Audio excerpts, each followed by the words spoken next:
এই যেন এক বরফের রাজ্য। চারিদিকে ছড়িয়ে রয়েছে খালি বরফ আর বরফ। শ্বেতশুভ্র বরফের উপর হেঁটে বেড়াচ্ছে পেঙ্গুইন। কিন্তু এই বরফও আর থাকছে না। গ্লোবাল ওয়ার্মিং এর দাপটে বরফ গলে জল হয়ে যাচ্ছে, যার তোড়ে এক সময় ভেসে যাবে গোটা মানব সভ্যতা। আষাঢ়ে গল্প নয়, চেতলা অগ্রণী ক্লাবের পুজোর থিম।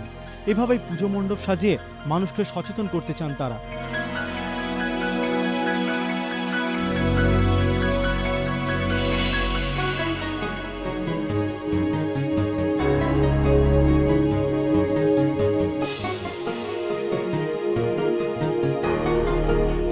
সেকেন্ড রাউন্ডে উঠতে পেরে আমাদের খুবই এক্সাইটমেন্ট, মনে খুবই আনন্দ লাগছে।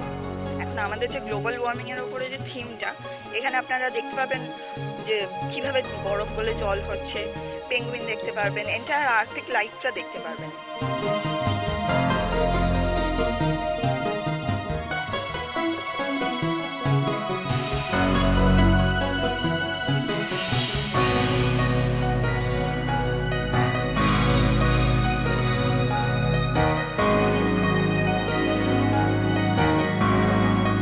সুপারস্টার বনাম মেগাস্টারের লড়াইয়ে সেরা 50-এ উঠে এসেছে চেতলা অগ্রণী ক্লাব।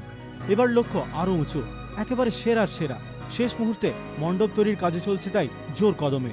সঞ্চয়ন মিত্র, স্টার আনন্দ, কলকাতা।